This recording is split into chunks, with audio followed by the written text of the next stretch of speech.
தமிழ் வணக்கம். பாருங்கள், இன்றைக்கி சேலட் செய்ய போகிறோம். சேலட்டுக்கு பாருங்கள், தேவையான பொருள் பாருங்களேன்.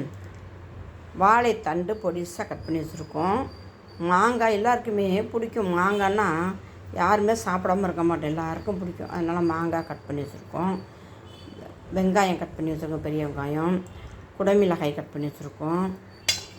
அடுத்து பாருங்கள், பீட்ரூட் கட் பண்ணி வச்சுருக்கோம் பொடிசாக. அடுத்து பாருங்கள், நெல்லிக்காய். இவங்கள தான் வச்சு இன்றைக்கி நம்ம சேலட் செய்ய போகிறோம்.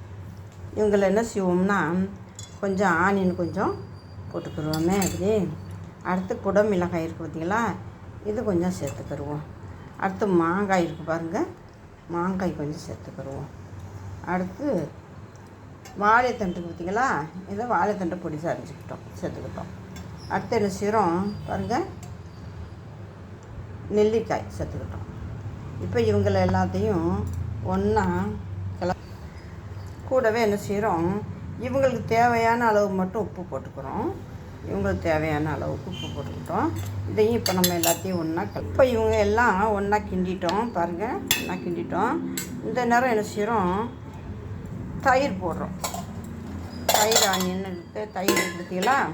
இந்த தயிரை இப்போ நம்ம இதில் சேர்த்துக்கிறோம். கெட்டி தயிர் வச்சுக்கோங்க, அதான் நல்லாயிருக்கும். கெட்டி தயிர் அப்படி எடுத்து இந்த தயிரையும் இதில் நம்ம நல்லா இதில் சேர்த்துக்கிறோம். இப்போ இவங்களும் நல்லா கிளறி எடுத்துக்கிட்டோம் பாருங்கள் சேலட்டு. இந்த சமயத்தில் தான் நம்ம என்ன செய்கிறோம், இந்த பீட்ரூட்டை இதில் சேர்த்துக்கிறோம். பீட்ரூட்டையும் போட்டு நல்லா கிண்டிடுவோமே. பாருங்கள், அருமையான மனசுக்கு பிடிச்ச சேலட்டு. இதை கிண்டி கொஞ்ச நேரம் வச்சுருந்திங்கன்னா தண்ணி விட்டு போயிடும். அதனால் இதை கிண்டினோடனே நம்ம என்ன செய்யணும், உப்பெல்லாம் போட்டு கிளறி இருக்கோம். இப்படியே நம்ம ஒரு பிளேட்டில் வச்சுக்கிடுவோமே. பாருங்கள், அருமையான சேலட்டு. எல்லாம் காயிலே, பச்சை காயிலே எல்லாம் இந்த சேலட்டு செஞ்சுருக்கோம்.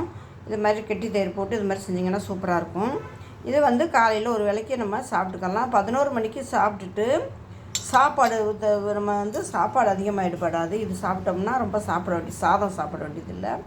இது அருமையான சேலட்டு. இது மாதிரி செஞ்சு சாப்பிட்டுட்டு ஒரு டம்ளர் வெந்நீர் சாப்பிட்டிங்கன்னா போதும்.